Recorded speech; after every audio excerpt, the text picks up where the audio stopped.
Olá, bom dia, boa tarde, boa noite a vocês, meus amigos e minhas amigas. Sejam todos muito bem-vindos e bem-vindas ao nosso espaço, o blog de João Maria Andari Top, que é o blog Santo Nome.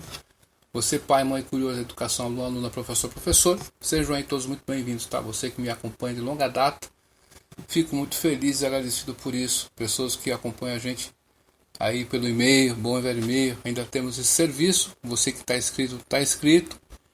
O Google descontinuou esse serviço, mas quem está inscrito não perde a inscrição, vai receber nossas publicações por e-mail bonitinho, tá bom?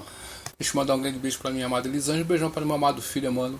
Papai te ama de montão. Hoje, dia 20 de março de 2024, no meu relógio são exatamente 21 horas e 19 minutos em ponto. Falo ao vivo em definitivo da cidade de Indaiatuba, que pertence à região metropolitana de Campinas, interior do estado de São Paulo. Dito isso aí, meu amigo e minha amiga, queria conversar com vocês hoje sobre o fenômeno Bolsonaro, numa perspectiva aí da sociologia.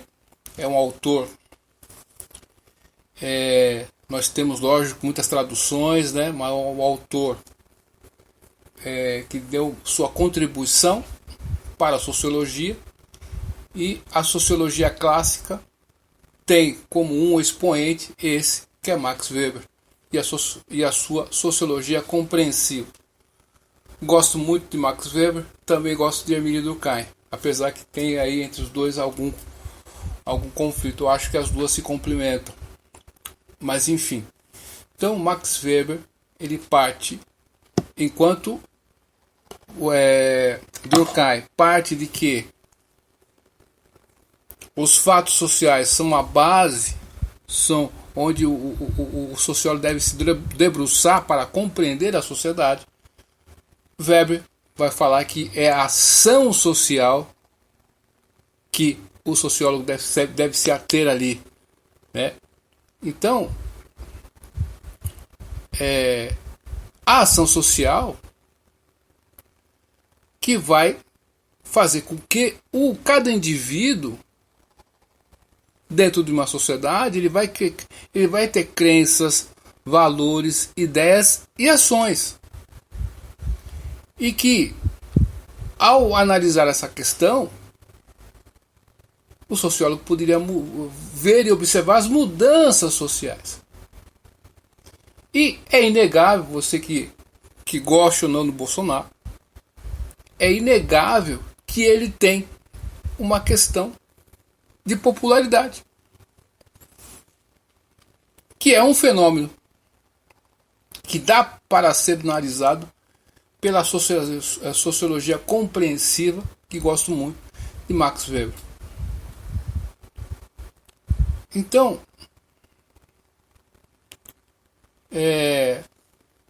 Max Weber diz o seguinte, que tem 4 tipos de ação social,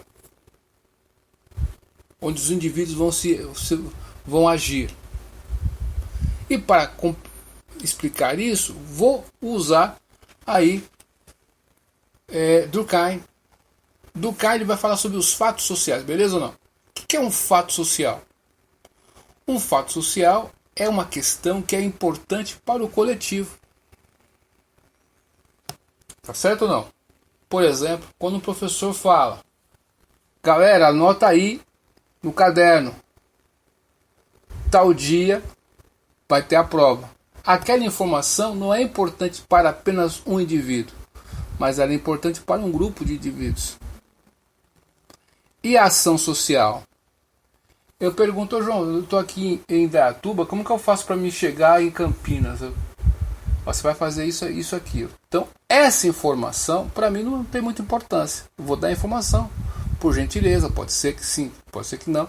Mas para mim, para a pessoa que está recebendo essa informação, para ela é importante. Então, aí é a ação social. É nesse sentido que o Max Weber ele vai analisar as ações dos indivíduos num contexto que é muito interessante também. E ele analisa que tem 4 tipos de ação social. Tem a ação social racional, relação afins, né? Ou seja, ação racional com relação a fins, ou seja, Um indivíduo, ele vê o quê? Olha, eu quero fazer tal coisa. Como é que eu faço para chegar nesse fim aí?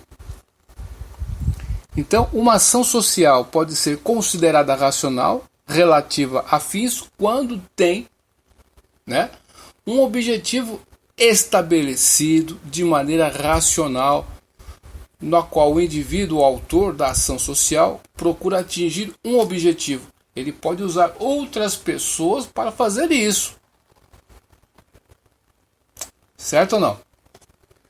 E Max Weber também falou que tem a ação racional com relação a valores. Você faz uma ação racional com uma intenção, mas você tem os seus valores que você não abre mão. Tá certo? E depois Max Weber vai falar sobre a ação irracional, tá certo? Irracional afetiva. O que é essa ação racional afetiva? Envolve sentimentos e emoções.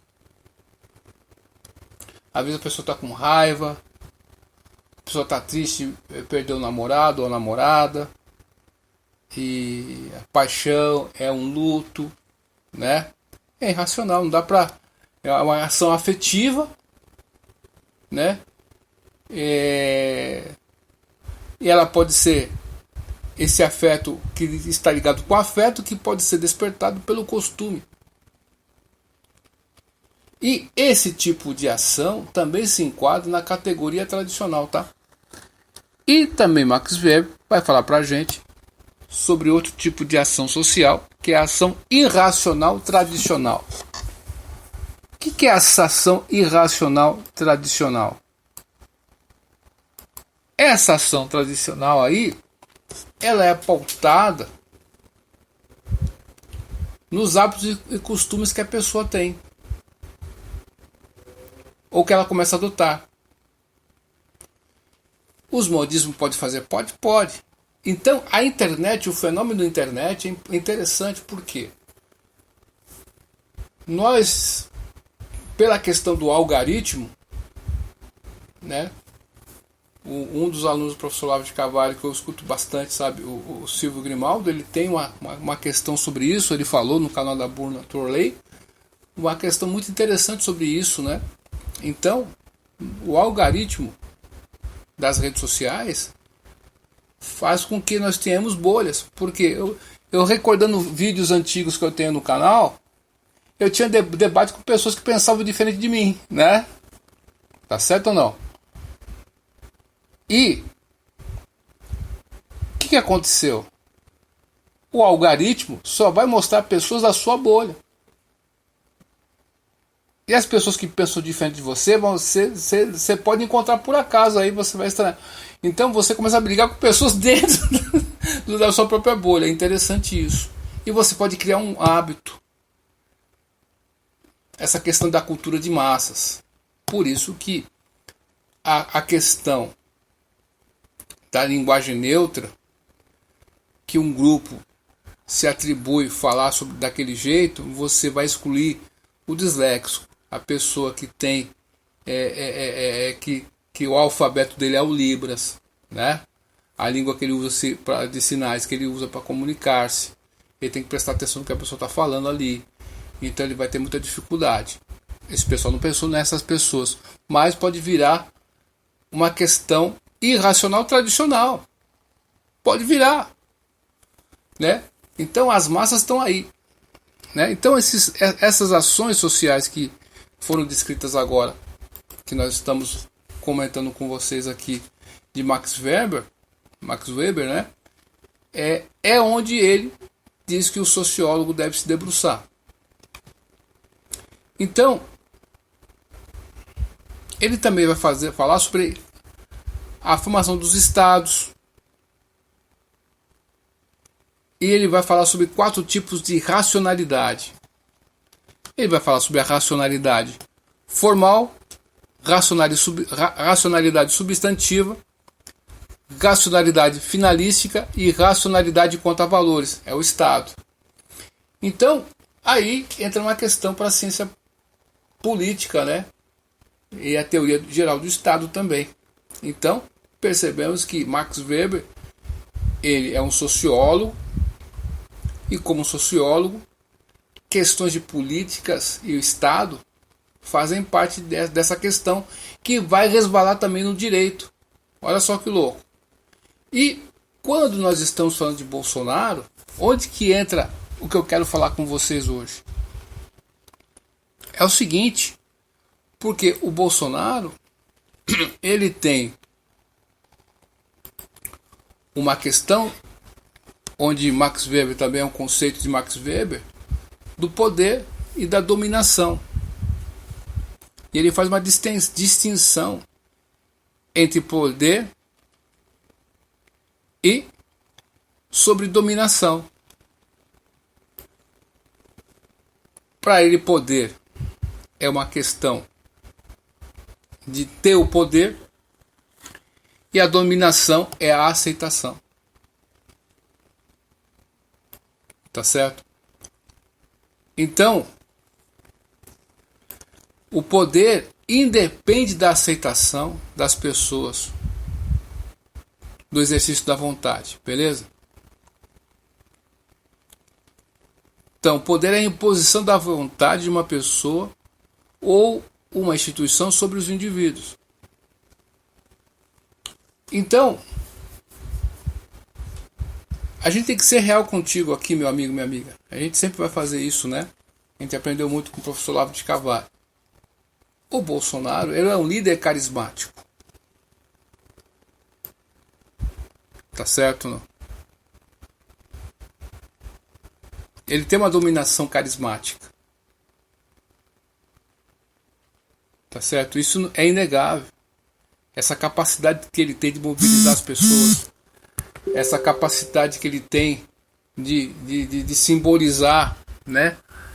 É uma crítica. Gosto muito de ouvir o contraditório. Os irmãos Weintraub, ali, quando eles são conservadores também, estamos do mesmo lado, tá? Mas quando ele ataca por atacar, para parecer limpinho e cheirosinho, esse é um problema que parece que está vendendo um slogan. Essa é a minha impressão, posso estar equivocado. Você quer passar uma imagem de incorruptível, tá certo? E você quer criar a sua bolha. Essa é a impressão que eu tenho, tá bom? Então, quando você tem uma direita aí, né, que está engateando no Brasil ainda, o conservadorismo está engateando, tem muitos aí slogans ainda, infelizmente, a gente é vítima disso. E você tem um símbolo. O pessoal não sacou ainda a questão. Quando a gente vê a trilogia de Batman Begins, Batman, o Cavaleiro das Trevas, ressurge, né? O Cavaleiro das Trevas e o Cavaleiro das Trevas ressurge. Nessa trilogia, para mim, foi o melhor Batman que eu já vi. Foi esse aí, né? Tanto é que eu assisti o outro com ressalva. Gostei, mas não gostei muito. Mas essa trilogia vai mostrar o quê? No 2, quando ele está se lutando contra o Coringa, ele está em busca, no 1, aliás, né? Ele está em busca de um símbolo. E ele diz claramente: eu sou herói, não o que eu queria ser. Eu sou o herói que Gotham City merece e precisa para o momento. É uma distinção interessante, né? Então, o Bolsonaro ele tem essa questão do carisma, só que tem um detalhe que ninguém quer falar muito. Tem um calcanhar de Aquiles. Ele não é um líder político. Porque quem está mandando de fato é o cacique do partido, na qual ele faz parte. Então, esse cacique político, que é presidente do partido, ele que está fazendo os conchavos, ele que está organizando, distribuindo as verbas e fazendo tal coisa, indicando isso, aquilo. Ele que se torna a pessoa mais importante. Então, ele vai fazer o quê? Por que nós estamos falando de Max Weber aqui?